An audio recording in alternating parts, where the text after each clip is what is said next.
হে জগতবাসী, আজ আমি শামীম আলী চিশতি আপনাদের সামনে একটি আলোচনা নিয়ে আসলাম।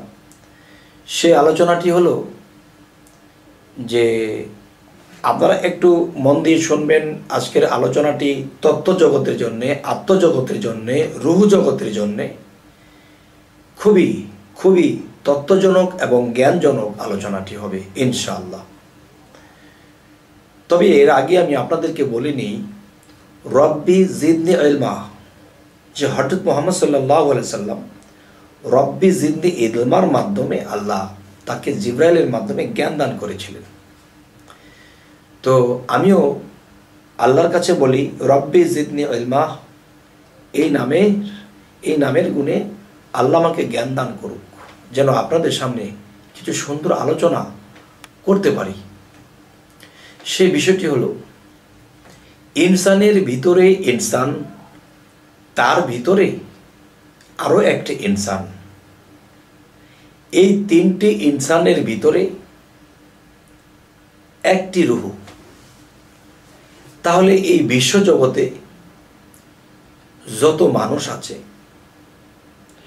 সমস্ত মানুষের ভিতরে আরেকটা মানুষ, তার ভিতরে আরেকটা মানুষ, আর ওই মানুষটার ভিতরেই একটা রুহ।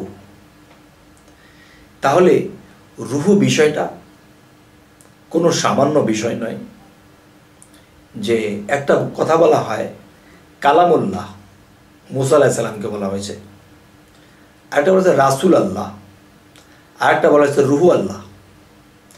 তাহলে রুহু আল্লাহ যদি বলা হয়, তো রুহু বিষয়টা কি?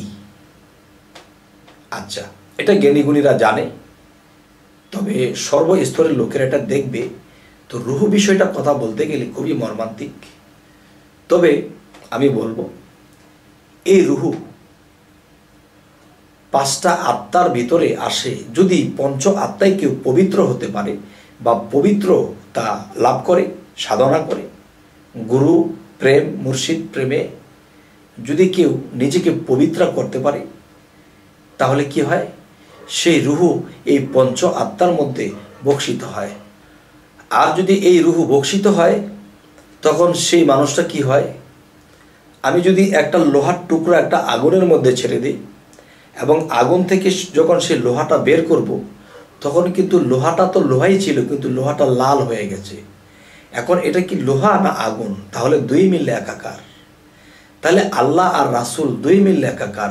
তেমনি কোনো সাধক, কোনো প্রেমিক সাধনা এবং প্রেমের দ্বারা যদি আল্লাহকে লাভ করে বা নিজেকে পবিত্রতা লাভ করে, তখন আল্লাহ তার মধ্যে বিলীন হয়। তখন লোহা আগুনে মিলে দুই মিললে একাকার হয়ে যায়। সুবহানাল্লাহ। তবে হে জগতবাসী, যে এই যে আলোচনাটি করলাম, যে আত্মা এবং রুহু অনেক তফাৎ। যেমন পঞ্চ আত্মা বা পাঁচটা আত্মা দিয়ে আমাদের দেহটা তৈয়ার। এই পঞ্চ আত্মা যে পবিত্র করেছে, এই পঞ্চ আত্মার মধ্যে রুহু আসবে।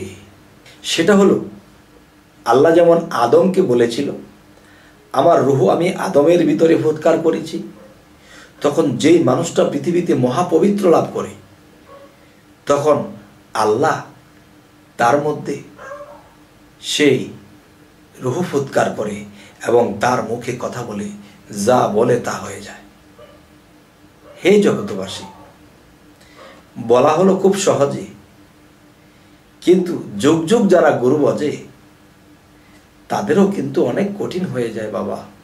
অনেক ত্যাগের বিষয়, অনেক কঠিন ত্যাগ, কঠিন সাধনা, কঠিন প্রেমের মধ্যে মানুষটা পবিত্র হয়। আর এই মানুষটা পৃথিবীতে অনেক লাঞ্ছনা বঞ্চনা ভোগ করে, তাকে সামাজিক যন্ত্রণাতে পোড়ায়। মোল্লা মুন্সি যারা আছে তাকে ভণ্ড বলতে থাকে, এবং এই পৃথিবীতে যারা সাধারণ মানুষ আছে তারা তাকে ভণ্ড বলতে থাকে। এমনকি মানুষে তাকে লাথিও মারে, মানুষ তাকে অপমান অপবাদ দেয়, তার শরীরের কাপড়টাও ঠিক থাকে না। আগুনের উপরে আগুন দিয়া, আগুনের উপর আগুন দিয়া একটা সাধককে এরকমভাবে আল্লাহ পোড়াইয়া তখন খাঁটি করে, এবং সেই খাঁটি দেহের মধ্যে, সেই পবিত্র দেহের মধ্যে আল্লাহর রূহ ফুৎকার করে। তখন সেই মানুষটি কিসে পরিণত হয়?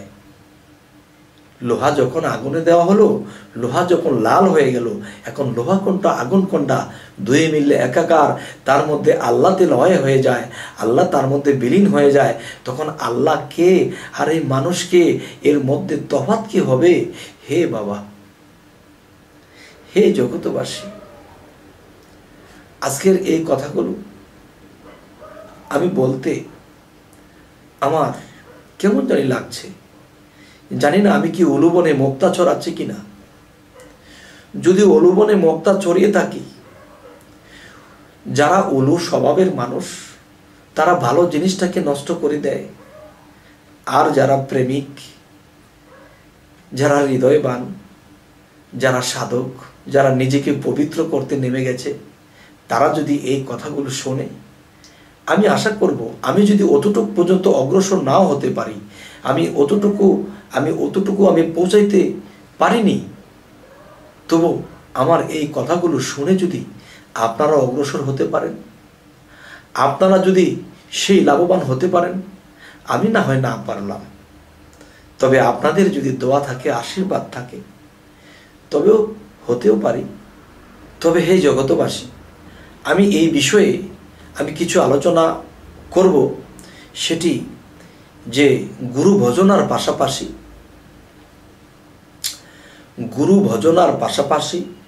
এবং সাধনার পাশাপাশি এবং সর্বত্যাগের পাশাপাশি এই সাধনাগুলো করতে হবে। যে হাইতনা তাওয়ায় দিবানিশি হয়ে যাওগে কামার পরা, শেষে যাবে লালবাজারে চারি রঙের নিশান ওরে, অগ্নির মতো ধুধু করে মধ্যে জিনিস ভরা, হে হরফের চাবি দিয়া সদাই গিয়ে ঘুরা, এই তালা খুললে নয়ন মেলে দেখবে সাদা তিন কোঠরা, এই তিন তালাতে এক নাম ফুটে, হাহাকার এক শব্দ ওঠে, ঢেউ লাগে ত্রিবেণীর ঘাটে, দেখছে রসিক যারা, ভালোবাসা ভবের আশা মিটাই আছে তারা।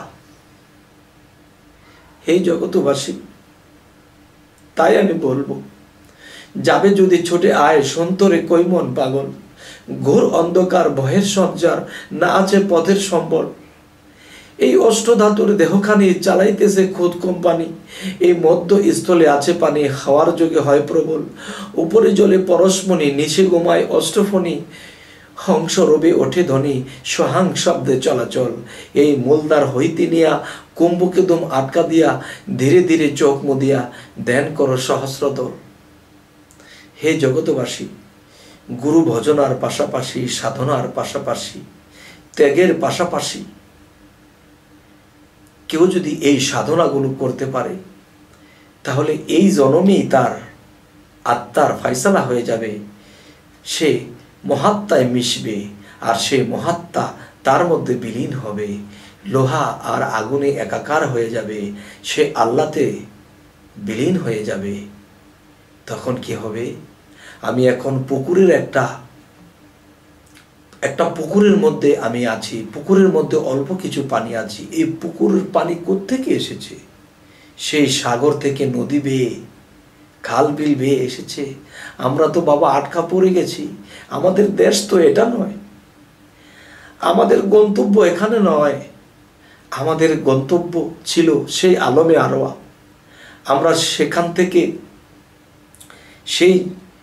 থেকে আমরা আবার লাভ করব সেই আরশে আজিম, আমাদের সেই ঠিকানা। তবে আমরা ছিটিয়ে ছড়িয়ে পড়ে আছি, সাগরের পানিগুলো নদী বেয়ে যখন চর খাল বিলের মধ্যে এসে আমরা আটকে গেছি, তখন এখান থেকে সাধনা প্রেম ভক্তির দ্বারা যখন আমরা বাষ্প হয়ে এই পানিটা উড়ে যাব, তখন সেই পানিটা আবার সাগরে মিশবে। তখন আল্লাহ যদি সেই মহাসাগর হয়ে থাকে, আল্লাহর কুদরতের জ্ঞানের মহাসাগর হয়ে থাকে, সেখানে যদি আমরা কোনো দিন ফিরে যাই, তাহলে কি হবে? সেখানে আমাদের স্থায়ী। তাহলে আমরা নালা ডোবা পচা গলার মধ্যে পড়ে আছি। তবে যদি আমরা এ ধরনের সাধনা, এ ধরনের ভজনা যদি এই পৃথিবী থেকে করে যেতে পারি, ইনশাআল্লাহ এই জন্মেই আমাদের আত্মার মুক্ত হয়ে যাবে। আর মুক্তির জন্য কি আমরা এটা করি? না, আল্লাহকে ভালোবাসার জন্যে, আল্লাহকে পাইবার জন্যে। যদি তাকে পেয়ে যাই, সে কি আমাদেরকে এই নর্দমার মধ্যে ফেলে রাখবে? এই নর্দমায় ফেলে রাখবে না, তখন আমাদের স্থান সেই উচ্চস্তরে হবে। তবে হে জগতবাসী, আমি চাই মন থেকে এমন কিছু আলোচনা আরো করব, আল্লাহ যেন আমায় তৌফিক দান করেন। তবে এরকম আলোচনা যদি আপনারা আরো পেতে চান, তাহলে আমাদের এই চ্যানেলটিকে সাবস্ক্রাইব করে আমাদের সাথেই থেকে যান। পরবর্তীতে আপনাদের সাথে আবার সাক্ষাৎ হবে। তবে সকলেই ভালো থাকবেন। আল্লাহ হাফিজ।